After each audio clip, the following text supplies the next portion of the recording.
Alright, welcome back to a very valuable video that I'm going to give you today about Bogota, Colombia.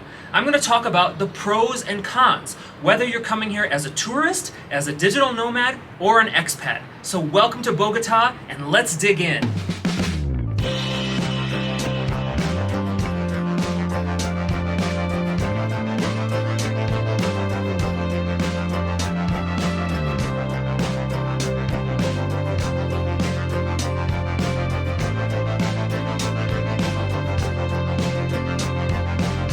Okay, let's start with the things that I love about Bogota, Colombia. And this is an easy list for me because I love so many things about it and I'm very excited about these things. The first thing that I love is the people. I know I say this about a lot of places that I go, but especially here in Latin America and especially here in Colombia, and I would say especially here in Bogota, the people are just so friendly. You always feel welcome everywhere you go. Everybody's always polite, whether it's the person holding the door in front of you, whether it's your neighbor, whether it's the security guard, whether it's the person in the grocery store. I've talked about this before. You know that I've traveled to Eastern Europe, and I always say it's pretty much the polar opposite. In Eastern Europe, you pretty much feel like everyone, at least the ones that are working in stores and stuff, are really grouchy. Here you feel like everyone's really nice. So, I mean, I've even had experiences here where I've had to complain about something, and the way they resolve the complaint is just so polite and nice. Maybe they actually hate you, I don't know, I don't care, because they're so nice and wonderful about it. So, I definitely feel a warmth here in Colombia. I would say this is probably the friendliest country of any country that I've been to so far in my travels in terms of just the overall consistency of the friendliness of the people. The second thing that I love about Colombia is here I am, about Bogota specifically, is here I am in this huge 8 million maybe person city, and the cost is amazing. I mean, the cost of food is wonderful. The cost of rent is a fraction of what it would be in any other world-class world city like this. So I'm really enjoying how far the dollar goes. I'm sure the euro and the British pound equally go pretty far. Here, you can get a really good bang for your buck. Most of the things that you would spend on quality-wise, like food and entertainment and lodging, whether it's an Airbnb or a hotel, is going to be a fraction of what it would be in some European country. So the cost here is really, really excellent, and it's a really good reason to come and spend your time here in Bogota or in other parts of Colombia. Like so many foods here in Colombia, the presentation is way better than the actual taste. I mean, it's not bad, but it's not delicious. It's not like Mrs. Fields or some amazing cookie place in the US. Unfortunately, sorry to say. But the other thing I love, and you can tell, my Scottish blood, my British Isles blood, I love the weather here. In Bogota, well, pretty much every city in Colombia has year-round weather, but the year-round weather is different depending on the elevation. Bogota is kind of high up. Actually, I don't feel any effects of the altitude, but some of my friends do. That's another issue. I don't feel anything. But due to its altitude, it has a constant fall climate. So it's always basically in the 60s here during the day. And sometimes there'll be clouds, sometimes there'll be a little drizzle, sometimes there'll be sun. It's really dreamy, dreamy, dreamy, dreamy weather for me. So actually, there couldn't be a better place for me to come to escape the heat of summer. It never gets too hot here, never gets too cold. A huge plus. All right, now let me tell you pretty much what I consider the two biggest cons of Bogota, Colombia. The first one is probably going to be a con that everyone will share with me, and the other one is something that's probably a little bit more picky to me. But the first and the most glaring con about Bogota, Colombia is the safety. Now, I have not had a problem with safety, but I've stayed in my bubble. I'm coining a term, and it's what all my Colombian friends kind of live in, even though they don't call it this. I call it bubbleism. Basically in Colombia, if you have enough money to live in one of the neighborhoods where you would stay as a tourist digital nomad expat or live as someone of means, you'll basically be living in probably Zona Hey, Chico, Usaquén, Chapinero. Those are the names of the neighborhoods. I'll get into that a little bit more later. But you stay in your bubble. You never leave your bubble. And if you do, you're mortified and you take a private car and you You just have the windows up because you're afraid. I don't know what that was. You have you have your windows up because you're afraid someone will reach in and grab stuff. The safety situation's really not great in Colombia overall. If you stay in your bubble, I think you'll be fine. But if you go outside of the bubble, it's pretty mortifying, the stories you hear. There's a lot of robbery. There's violent robberies with guns, knives.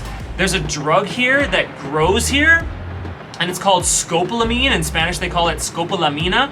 And it's a powder, and you can put it in someone's drink, or you can put it in your hand and blow it in their face, and it basically makes them compliant or knocks them out so that you can rob them. It's a very common trick that happens to foreigners. You can see the videos all over YouTube, and everyone warns you about it. So there's that weird drug that people use if you go to the wrong and get caught up in the wrong neighborhood, and they'll mess up your life and your bank account with it.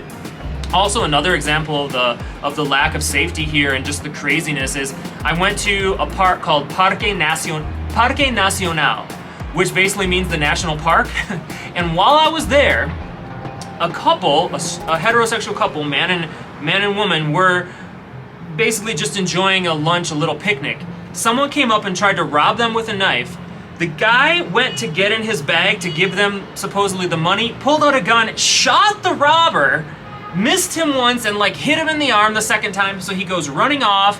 And basically all the workers there were like, yeah, this is normal for Parque Nacional. So imagine going into Central Park and seeing like a robbery, shooting the robber. I mean, yes, we have our problems in the United States, but the likelihood of a robbery and a violent crime happening to you in most areas that you would go to in the United States are very, very low. So maybe stay away from Parque Nacional, but just keep in mind that the minute you go out of that little bubble, or even on the edges of that bubble, security is an issue. So that's a really big bummer here, actually, in Colombia. It would be such an amazing place if the security could get under control.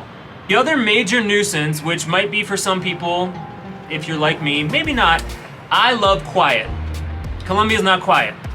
I feel like everything's made of paper. Like the windows are super, super thin. The doors are thin. We have a 1-bedroom, we have 2 bathrooms. I hear my roommate breathing in the next room. I hear every dog that walks past. I hear every motorcycle delivery person. And this is one of the nicest neighborhoods, probably one of the quieter neighborhoods. Actually, I think Chico is a little quieter. This is Chapinero. So actually, I can't stand that, and I'm ready to just not hear dogs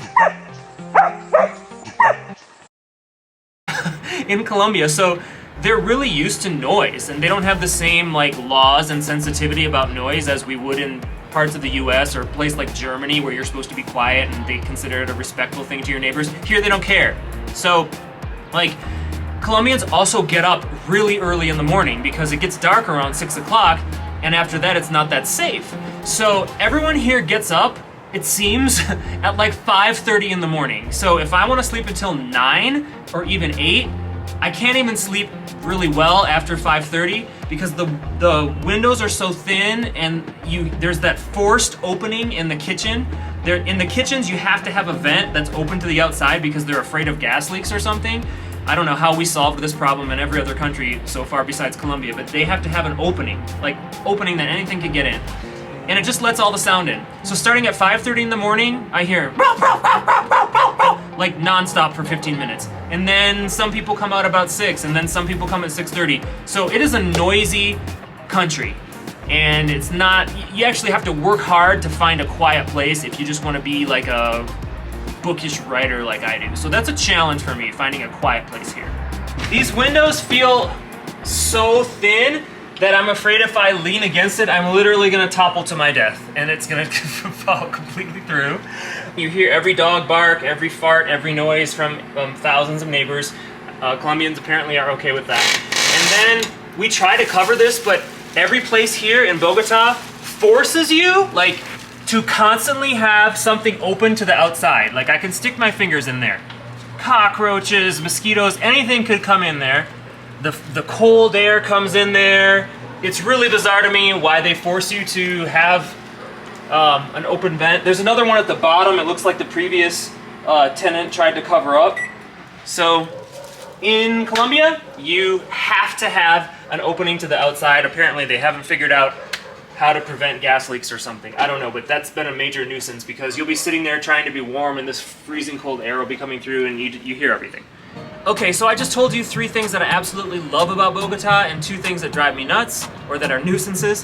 I'm gonna go through and pretty much analyze every category for quality of life. Whether you're a tourist, digital nomad, or expat, these are areas in which you might want to know about in Bogota, Colombia, and I've spent 2 months researching it, so this is going to be really valuable. The first category to talk about here is transit. I would say transit here, the situation, I would give it a so-so, like a medium rating. The issue is public transit's not that great. For a city this size, it's kind of a shame that there's no subway. They kind of try to have a subway and it's called the Transmilenio, but actually it's just the big bus. It has its own lane, but it still has to stop for traffic. It's not very safe according to the locals. The locals tell you never to take your phone out on it, even though I'm pretty sure a lot of locals use their phone on it, so I've heard mixed stories. But they do say it's kind of scary and that someone can reach in the Transmilenio, grab your phone, so you just gotta be super cautious. It's cheap, but it still stops for traffic. It just seems like a pain. I did get a card for it, so I did use it and I did try it, and it is an option that you have here. But usually what you're gonna wanna use, because it's so affordable, are rideshare apps like Uber. So they have Uber here, they have another app called Didi, D-I-D-I, they have Cabify, and I think they even have one more. I tried all 3 of those. I had really good experiences with all of them. I really never had to wait very long, maybe 10 minutes, but usually 5, so it was pretty much just like in any American or European city where Uber works really good. I had a really good experience with Ubers here. And also, Colombians don't tip on Ubers. So if you're an American, we tip everybody. They get really excited when you tip. So, but the trip, like from me where I'm staying in Chapinero to pretty much anywhere, it's gonna be from $1.50 to $3. So it's almost the same as taking a bus or public transit in Europe. So getting it around, I give it a so-so. Cheap Ubers, not great public transit. The next category, things to do. This is a really world-class, big, thriving, diverse city. So there's tons of things to do. I'm not much of a partier, but if you wanna be, there's tons of places to go out and party. There's tons of good places to eat. There's tons of cultural places. Apparently this is the reason for the existence of this museum. There's a ciclovia where they shut all these roads. I think it's once a week, but even on holidays, and you ride your bike all around the city, and it's always, like I said, that fall weather. It's never snowing, it's never too hot, so it's a great city for biking in that sense. They actually do a really good job of putting in bike lanes and encouraging biking, so I think that's really awesome. So you will not get bored here in Bogota, Colombia. If you want a city vibe, I think it has a lot to offer. This is a category that I talked a lot about when I was in Eastern Europe because it can be challenging a little bit in some places, and it's about gay friendliness. How welcoming is it to gay people or LGBTQ people? Very. Latin America is extremely open at this point. Every country I go to seems maybe even more open than the United States or Europe, so I wouldn't hesitate for a second feeling welcome and feeling comfortable here as a gay person. I think this is probably one of the biggest, my friend went, I didn't go, but one of the biggest gay bars, gay clubs in the world. It's called Teatron. It's this massive place, and even though it's a gay club and gay bar, like, it's one of the most popular places here. Everyone goes there to have a good time. So I did not feel any homophobia. I feel like I saw trans people walking around very openly, definitely a ton of gay people that are very obviously gay or very feminine, that are dressed almost like Boy George or something, and nobody saying anything, making any negative comments. I think in that category, gay friendliness, it's made huge strides and is a really great location if you want to be comfortable as a gay person or a gay couple, if you happen to be a gay couple. Next category, parks and nature. Well, I'm only gonna give this a so-so rating for parks and nature. It has beautiful parks and it has beautiful nature, but the issue that you run into here in Bogota is accessibility. Parque Nacional, a little dangerous. Parque Bolivar, a little far from the zones where you would stay. There are some beautiful hikes. They're called like Quebrada Las Viejas and things like that, but it's not like you can just wake up and be like, I'm gonna go on a great hike. You have to book it and make a reservation, because otherwise, if they just let everyone go there, it wouldn't be safe and people would rob you on the trails. So in order to prevent, I think, that from happening, they add in that extra step. So you can go, you can enjoy it. Apparently it's really beautiful. My friend went, Israel went, but it's not so casual that you actually have to plan it. So I'm gonna give it a so-so for parks and nature. The next category is food. Colombia has really good food. The main dish here in Bogota that they're famous for is called ajiaco. It was good, I tried it. They have a lot of restaurants in this neighborhood, in the areas which you would stay. Some nice ones in Candelaria, which is more touristy, and up here in Zona Hey, supposedly they have the best. To be very honest, I would give the really good restaurants that we went to, I would give them a rating of pretty good, but not great. I have yet to just like dive into something here and be like, oh, that was delicious. So unfortunately, I haven't had anything mouth-watering delicious, but pretty good, pretty good. De Raiz was pretty good, Mini Mall was pretty good, a bunch of places that we went to was pretty good. Nothing that I'm gonna be like, oh my God, I can't wait to get back to Colombia and Bogota and try that, but I give it about a pretty good rating for food. Not spectacular, but pretty good. Next category, airport access, something that's very important. Major international airport here. You can go from Bogota to many parts of the US, so it's not an issue. You definitely have that airport access. It takes generally about 45 minutes to get there, and you pretty much have to take a taxi or an Uber. I recommend an Uber. Probably gonna cost you around $15 or more, depending on where you're staying, so not too bad. Next category, Wi-Fi. I found the Wi-Fi here to be pretty good. You can definitely get excellent Wi-Fi if you pay for it or if your Airbnb host pays for it. Most of the Wi-Fi I found here was a little bit spotty here and there, but not too bad. So I'm gonna, probably because of what they're paying for. So I'm gonna give it a pretty decent rating for Wi-Fi here in Bogota. Next category, English speaking. If you don't speak Spanish, how easy is it to get around and communicate and have a good time and work if you are a digital nomad, for example, or a tourist looking to find places here in Bogota? Well, I'm not the best person to ask because I speak pretty decent Spanish and I'm traveling most of the time with someone who speaks fluent Spanish, but I would say it's about a mid-level of English ability. A lot of people in Colombia speak great English and a lot of people don't speak any English. So for me, it was kind of 50-50. If you need to be in a place where everyone speaks excellent English, you might have a little bit of a harder time outside of the main tourist areas or outside of hotels or Airbnb hosts who are used to dealing with that. All right, another category, convenience, comfort, and accessibility. This is one of the areas in which I consistently give my home country, the United States, such high ratings because it seems like everything there is so comfortable, so convenient, and so accessible compared to other countries. So I have a really high bar in this category.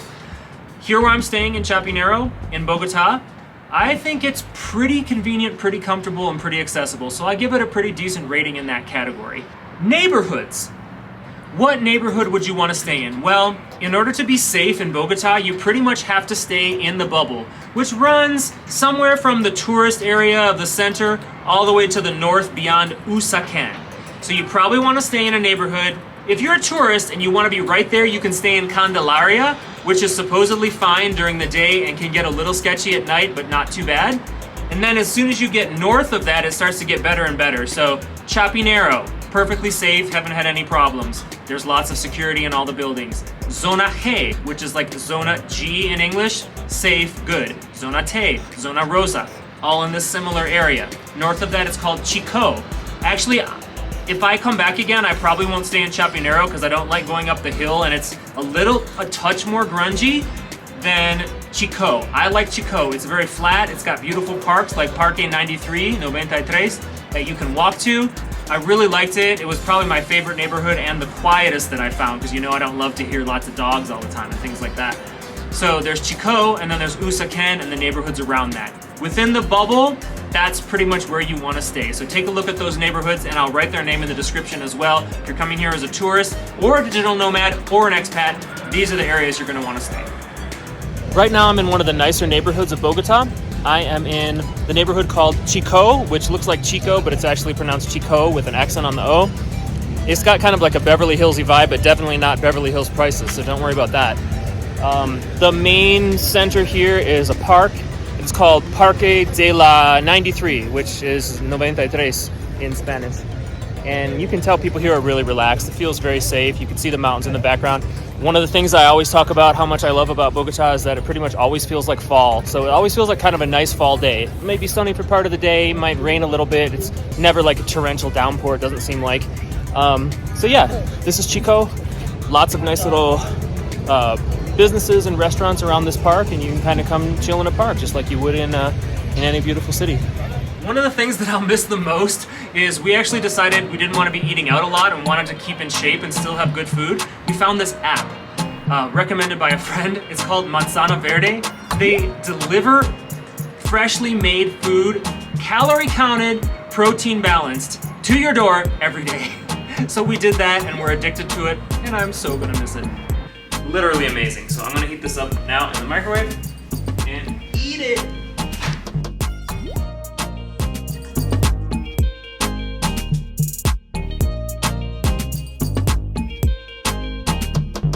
So now you've seen and heard the 3 things that I love the most about being here in Bogota, Colombia, whether I'm being a tourist for the day or here as a digital nomad. You've also heard about 2 things that really kind of annoy me, and then I've given you a breakdown in each category. Transit, is it gay friendly, the food, all of these things, so you can decide, do you want to come to Bogota, Colombia? Whether you're a tourist or a digital nomad who might want to stay here for, who knows, maybe you want to be here for 2 or 3 months, or maybe you're considering buying a place here, which is really affordable for a major city, and you just want to know what it's like in all of these categories. It's really hard to find an honest, kind of selective, picky opinion anywhere else, so I'm really hoping to provide that value for you here.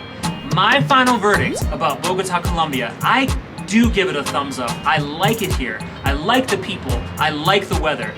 If they could solve the security situation here, or even improve it so that everyone's not always on edge about something bad happening to them, it would probably be one of the most fantastic capitals anywhere in the world. My last comment here about Bogota, Colombia is that sadly there is still a bit of classism, and there's that social structure and hierarchy, and you can kind of feel it here. So that's a negative. Unfortunately, sometimes the rich people look down on maybe the poor people. Not all of them, of course, and not all the poor people are doing criminal things, and not all the rich people are prejudiced. But you definitely feel this vibe sometimes, and I think that's an inheritance of that colonial structure. So that's something that can be a little bit on your nerves, but you're gonna deal with some sort of cultural issue of that nature in most places that you go. It doesn't have an incredibly egalitarian worldview in everyone that you meet. So that was a little bit, that's a little bit difficult, but the friendliness pretty much overcomes it. And I have friends here in Colombia from every social strata. So hopefully at some point you can kind of come together and be the really great destination that it beckons to be. I hope you enjoyed this. Please subscribe to my channel. If you like these kind of videos, all you have to do is click the subscribe button and click the notification button, so it'll give you a little notification whenever I have a new video. I'm really, really dedicated to giving you an honest, unbiased, as much as possible, and when I do have a bias, I want you to know what my bias is, but I want this to be the place that you can come to have fun, to be an armchair traveler if you want, and to help evaluate destinations that you think you might want to go to, or you might want to move to. So hopefully this helps you out and do that. We will see you next time in my next destination, which is back in the United States. See you later.